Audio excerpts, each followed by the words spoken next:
Yoko interrupts John's secret meeting. Lennon's apology left the room in awkward silence. The air in Tittenhurst Park was thick with unspoken words, a silence heavier than the grand estate's ornate tapestries. It was a late autumn evening in 1970, and London's chill had already begun to seep into the bones of the old house. John Lennon, a man perpetually caught between the roar of the crowd and the whisper of his own restless mind, sat at the head of a long, polished table. Around him, figures of power and influence, their faces etched with a mixture of ambition and unease, leaned forward. This was not a casual gathering. This was a clandestine council, a convergence of shadows in the heart of the British establishment, far from the public eye, far from the screaming fans, and crucially, far from the ever-present gaze of his wife. A secret was being forged here, a delicate alliance that promised to reshape not just Lennon's future, but perhaps the very fabric of a nation, still reeling from the cultural earthquake he had helped unleash. The scent of old wood and expensive cigars hung heavy, a testament to the gravity of the discussions.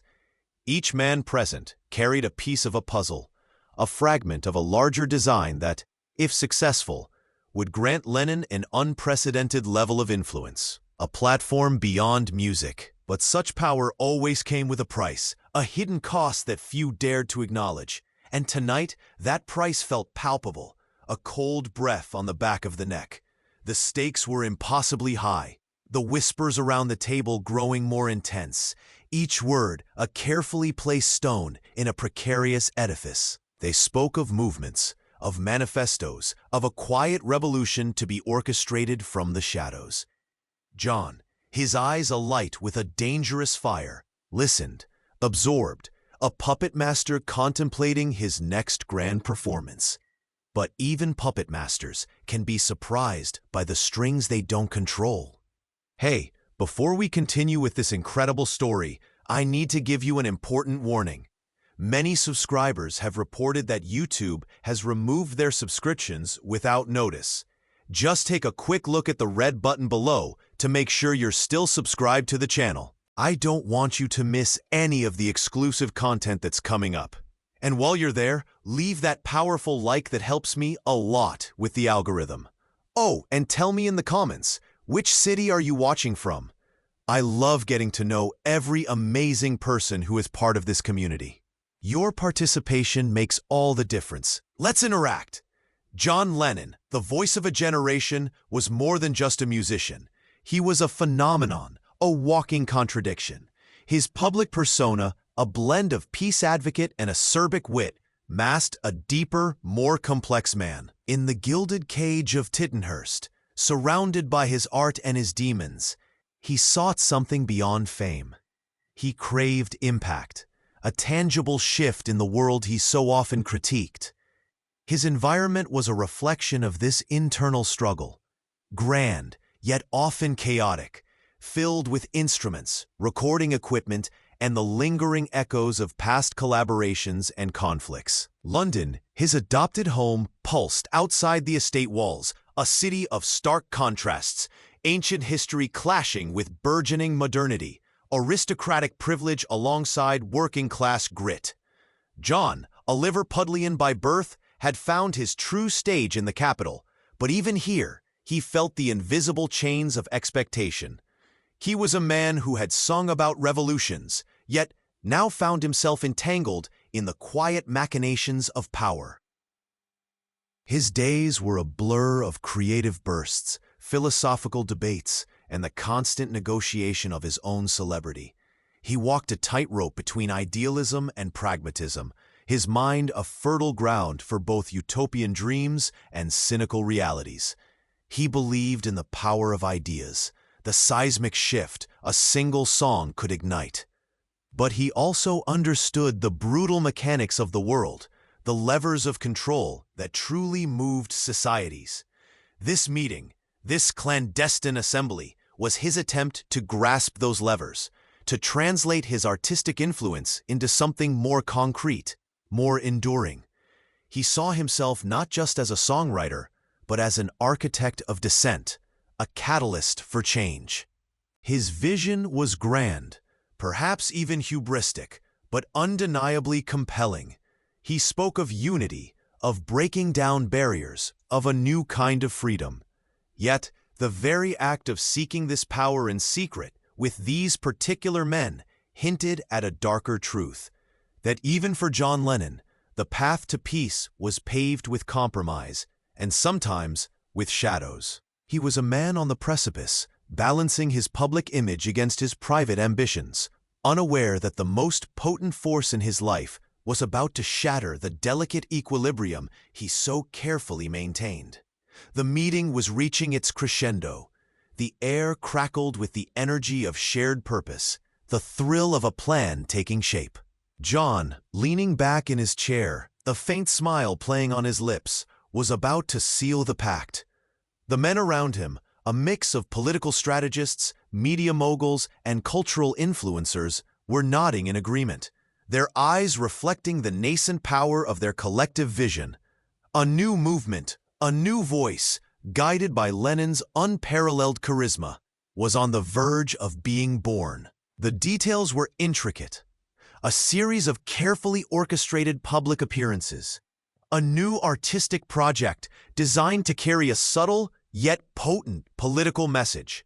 And a network of sympathetic figures ready to amplify his voice. It was a chess game, and John felt he was finally playing with the grandmasters. The future, he believed, was within his grasp. Then, the door to the study, a heavy oak barrier meant to keep the world out, burst open. All heads snapped towards the sudden intrusion. Standing framed in the doorway, a stark silhouette against the dimly lit hallway, was Yoko Ono. Her presence was a physical shock, a disruption of the carefully constructed male-dominated space. Her eyes, usually soft and enigmatic, were now sharp, piercing, scanning the room with an intensity that made several men visibly flinch. She wore a simple, flowing garment, but her aura was anything but simple. It was a force, an undeniable presence that instantly shattered the illusion of control John had so meticulously built. The silence that followed was deafening, a vacuum where hushed conversations had just been.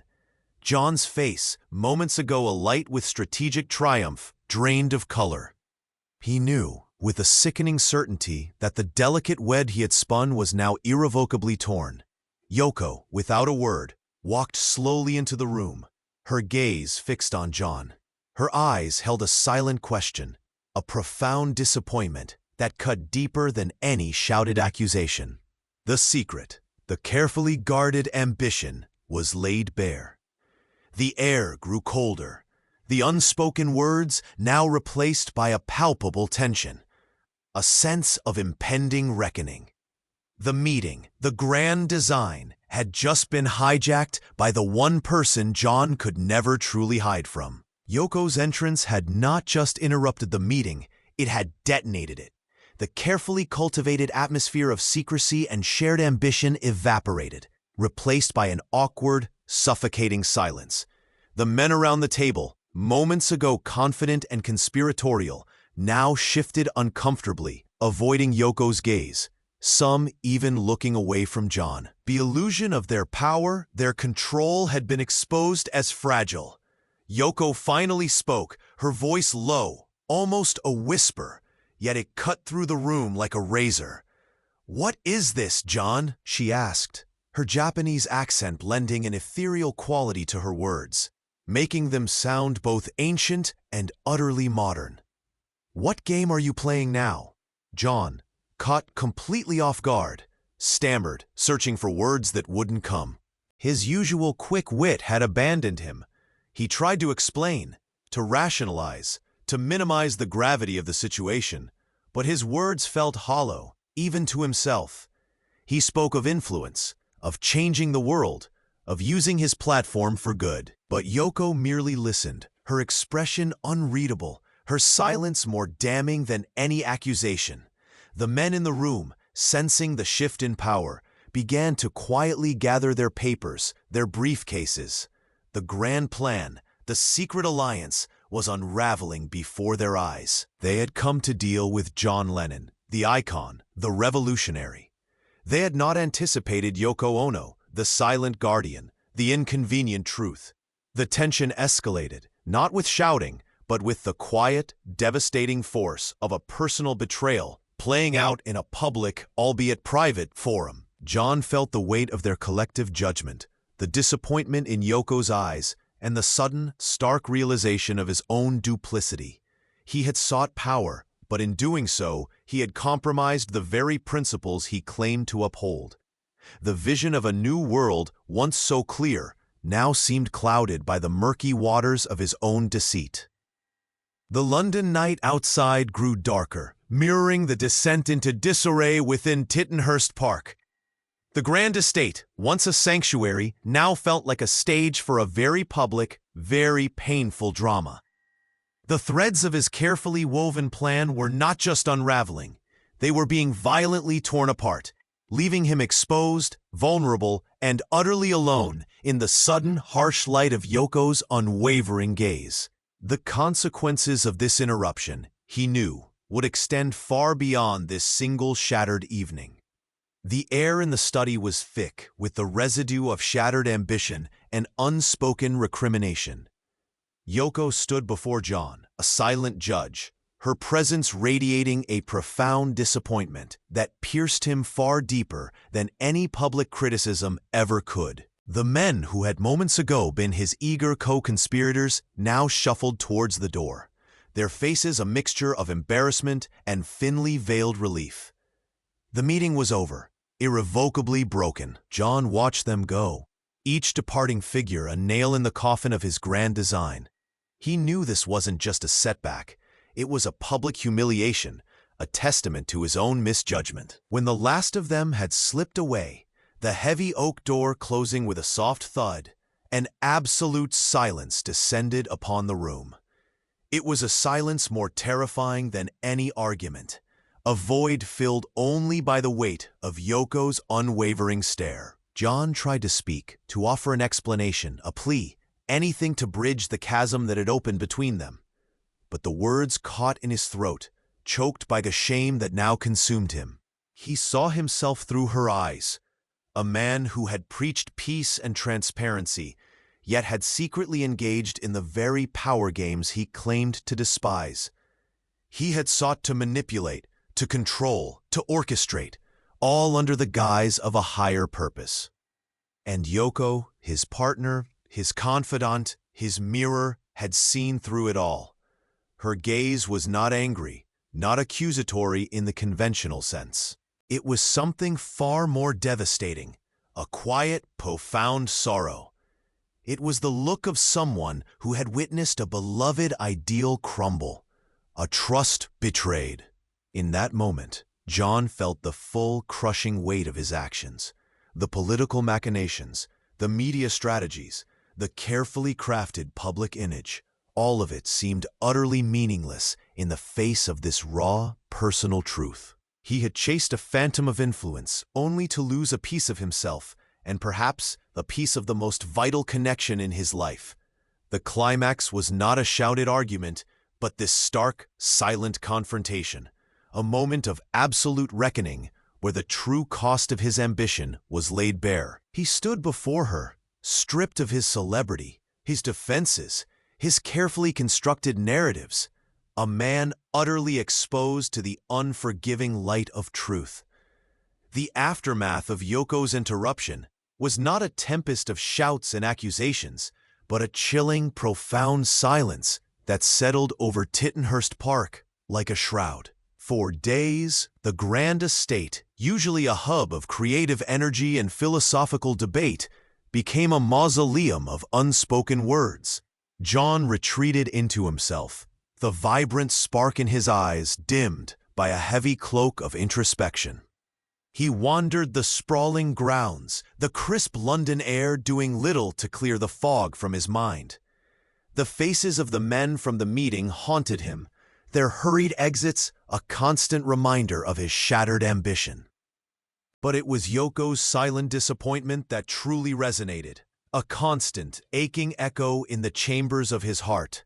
He saw the irony with brutal clarity. He, the champion of truth and peace, had been caught in a web of his own making, a clandestine operation designed to wield power in the shadows. The very methods he had sought to employ were a betrayal of the ideals he espoused. The public John Lennon, the icon, was a carefully constructed facade, and Yoko, with a single piercing glance, had seen the cracks. This wasn't just about a failed political venture. It was about a fundamental reevaluation of his own character, his own motivations. He began to question everything: his art, his activism, his very purpose.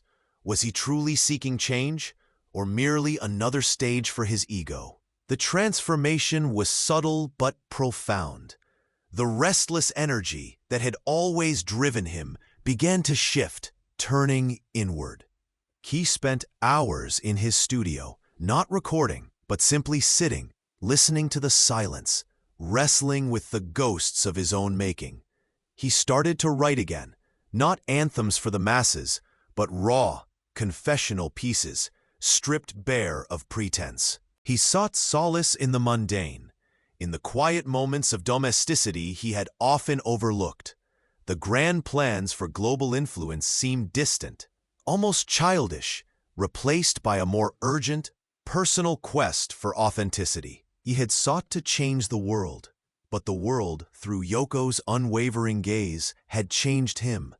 The silence, once a torment, slowly began to offer a different kind of clarity, a path towards a more honest, if less glamorous, existence.